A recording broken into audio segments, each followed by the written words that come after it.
Well, hello there. Welcome to the Dana Spencer pre show, where we talk about solving problems, building relationships, quitting corporate, and the freedom to walk in your God given purpose. So, how are we feeling today? I had an amazing workout this morning. I am recording again a little bit late, had some things going on this morning, and I am coming to you in the afternoon. So, we'll play around with the analytics and see how you all are liking the afternoon. Go ahead and drop me a comment if you're like afternoon is better or morning is better. I'm a morning person. I just want to get a lot of things out of the way in the morning. I feel like the morning is the only time you really have control over. Like you don't have control over what happens in the day. Lord willing, He will wake you up in the morning and then you decide when your day starts. Does that start at 5? Does that start at 6? Does that start at 7? As an entrepreneur, I still get up at 4 a.m. And my son was like, "Why are you doing that? That's stupid." And so I was like, "Okay, yeah, that is stupid." So I would just kind of sleep in and just wake up whenever I felt like it. That only worked for a week. I felt like I had lost the majority of my day. So I am back to getting up at 4 a.m. 4 a.m. is just my personal sweet spot. What is your personal sweet spot as far as your morning routine? So typically I'll get up and I'm on this black seed oil from Health Daddy Wow. So shout out to Health Daddy Wow if you want to show me some love. Hey, I'll okay. So black seed oil, and I go and I take a teaspoon of that. So this is another. So drop in the comments if you've ever had cod liver oil and you've had black seed oil. Tell me which one you think is worse. When I first took a teaspoon of black seed oil, I was like, oh my word. But as soon as I would take it, like I immediately had to have something to drink. And it goes away. Like if you drink some water, a couple of sips, this and the other, it will go away. My vote is that cod liver oil is worse because I feel like the taste stayed with you longer. And so like now when I take the black seed oil, I've been taking it probably about a week now. And when I take a teaspoon of it, I'm just like, okay, I'm not like ready to cram the water right away.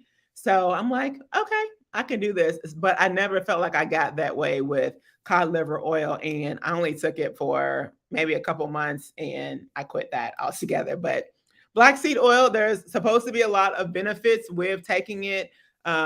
So go ahead and do your research and figure that out. Tell me if you already know some benefits, go ahead and drop that in the comments so that we all can be more educated about black seed oil. So I hope you're getting your exercise. Exercise is so important. And you don't have to have a gym membership in order to take advantage of exercising. Like walk around your neighborhood, walk up and down your driveway, walk around your house, walk in your basement. Like when we first came home for COVID and I was having all these crazy aches and stuff. And so I talked with a trainer and he said, you're not getting around. You went from going into work and exercising to only walking around 1,100 square foot house. So getting around, exercising, getting out, getting you some vitamin D is so very important. And I had a good workout today. I am kicking it up a notch because when you get in your fives, your body is just saying, you know what? I could go like two days, 3 days maximum without working out, and I could kind of eat what I wanted in those 2 or 3 days. I don't eat crazy. I am a vegetarian, so I don't eat super crazy. But the problem is when I was in spaces where they didn't have like a vegetarian option, then I'm eating more carbs, and so those carbs started to show up, you know where. So I'm like, okay, Dana, you got to rein it in. So I have been kicking it up a notch at the gym, and my friends at the gym are noticing the fact that I am kicking it up a notch, which is super fun in and of itself because my gym friends are the best. My gym friends are better than yours. But anyway, it's cool to have some people that notice. And my gym friends are giving me tips on things I should be doing, working out, slam balls, and all this kind of stuff. So I just love going to the gym. However, I go to the Y and I've got to start using their pool because if I don't start using their pool, then I have got to stop going to the Y because I can do the majority of what I'm doing at home. So prayerfully, I got the the hairdo for being able to swim. That's another thing. Real quick before we jump in, ladies, we have got to stop letting our hair be the excuse for why we don't work out. I know I just lost sewing. I'm going to say that again for the people in the back. We have got to stop letting our hair be the reason that we don't work out. I think that's the reason why we don't know how to swim. I think that's the reason why we don't work out. I'll be honest with you. So I was getting a relaxer and I was going to spin class. I loved spin class and we were getting it in there. And I can remember one Saturday in particular, I had just got my hair done that Friday night, had my hair was laid in the shade, right? And go to work out, spin class and just sweated it all back. And I'm like, you need to stop doing this relaxer. But that was a pivotal moment for me because it was either I got to stop doing one or the other. Either I got to stop working out or I got to stop getting a relaxer. Well, it's important to work out. It's important. Like my blood pressure will run high if I do not work out. So I work out because I don't want high blood pressure. I am 52 years old, no medications, no high blood pressure medication, no nothing.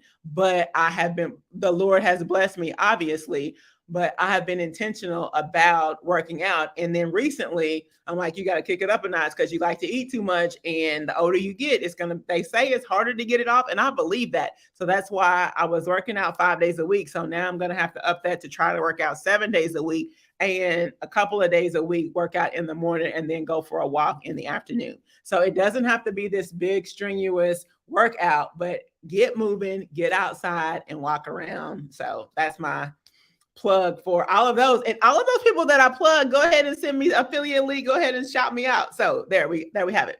So quitting, today we are double clicking on this subject of quitting corporate. Should everybody quit corporate? No. But I am going to show you based off of the flight assessment who the people are that probably want to quit corporate or have the tendency to be a little bit more wanting to go out on their own. So you see where this green is highlighted. This is the air traffic controller. And for those of you who have not been with me, this is the behavioral assessment. And the air traffic controller is your behavioral preference as it relates to other people's rules and protocols. So where I land on the spectrum is I'm a little bit rebellious, but let me explain. A lot of times when I was working corporate America and you get these instructions, in my mind, I'm always thinking there's got to be a better way. There's got to be a better way. I'm the one that would say, why do we do it this way? And other people's perception of that can be that I'm rebellious. So the jury is still out. You go ahead, you can drop in the comments as to whether this is rebellious and then you have some people who are up here, analytical, diplomatic, cautious, systematic, like they may do everything that they're told to do. And just because the boss said so, this is the way it's always been done. This is the way we're going to always do it. That ain't my swag. There's got to be a better way. I'll give you an example. So the company that I used to work for, I worked in, I was a senior technology implementation specialist, or I was also a product owner. So I was the liaison between the IT team and business. So you would go to business, find out what they would want, and then you would, since they speak two different languages, IT speaks a different language from business. So you would go to business, see what they wanted in terms of system enhancements. You know, we had a lot of Medicaid contracts, a lot of government contracts. The government wanted things a certain way. And so business would want the system to work a certain way. You would get the instruction from business. Okay, got it. Go to IT and say, okay, this is what business wants. But I was always the one at the table thinking there's got to be a better way. So when these system changes would turn to production, there would be breaks in the turning production. And I'm like, we've got to, okay, I would look at it like, so what questions did I not ask in order for the system turn not to work the way it was supposed to? Some people are totally okay with the fact that we just have to make changes. We'll do a change order to fix it. My thought was, why isn't it right the first time? And that drove me crazy that there was always some sort of break fix that had to happen. A lot of people were okay with that. I was not. So I'm the person that says, hey, what is it that I can do differently in order to make sure that we get to said results? If that means being free spirited, if that means being independent, like that is me asking the right questions to make sure we get to the desired result. So it's very important for you to understand you so that you can understand why corporate America has been frustrating to you, because it's just not who you roll with your authentic self. Like you're free spirited, you want to do your own thing. And so, well, what does that look like? So I just want to give you a little bit of strategy in terms of how to quit corporate. So do not quit corporate without a plan. First of all, you need a plan. It's not enough to just have 6 months worth of your salary saved up, which is a good, you think that that is a good idea, but you have to, whatever is your new gig is going to be, that new gig needs to already be making money. So if you quit, before you quit corporate, let's say you want to go out and be a real estate agent. When I quit corporate the first time to be a real estate agent, all of the people said, you need to have at least 6 months worth of income saved. And my rebellious self was like, that'll never happen. If I don't just jump out there and, step out by faith, that's never going to happen. I'm never going to be able to save 6 months worth of my income. Well, whoever they were right, because you don't make money right off as a real estate agent. You only make money when houses sell. So I nearly almost lost my personal house with that shenanigans. So do not just up and quit corporate. Make sure you have 6 months worth of income saved up, and your side gig or your new gig that you think you're supposed to be doing full time 100%, make sure that it is already making enough money to cover all of your expenses. So number one, you have 6 to 12 months saved up of expenses, and your new side hustle is already making enough money every single month to cover your expenses. It's not enough to just have the 6 months saved. You have to be making money, enough money to cover your expenses before you quit as well. And here's why: because you don't know how long it's going to take for the new gig to start making money. It's going to be longer than you think. And so if it's not already making money, then you're going to be in a pickle as well. I'm speaking from experience. So definitely make sure, number one, you have 6 to 12 months of income saved up for your expenses.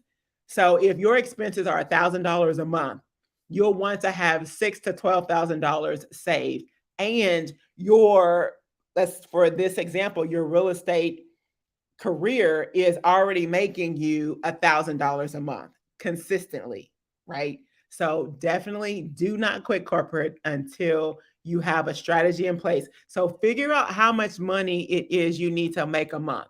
If that is $1,000, then make sure your whatever that gig is already making $1,000 a month. So before you quit corporate, make sure you have a strategy as to how you are going to pay your bills right now. You should be cash flowing that right now before you quit. So my last thing I want to share with you is, once again, real estate investing, my free 5-day mini series. I am super excited about this mini series. Go ahead and take a picture of the barcode and jump in on that. I give you some information about mindset, the multiple exit strategies that you're going to need to have in order to get started investing in real estate. I crunch the numbers for you, as well as the roadmap to passive income. And then I'm always talking about strategic partners and building relationships. I will give you the 5 strategic partners that you need to have, as well as a cute little checklist in order for you to make sure that you have those partners in place. So I am your girl, Coach Dana Spencer. Hit me up, follow me on all social media platforms. And until next time, Peace.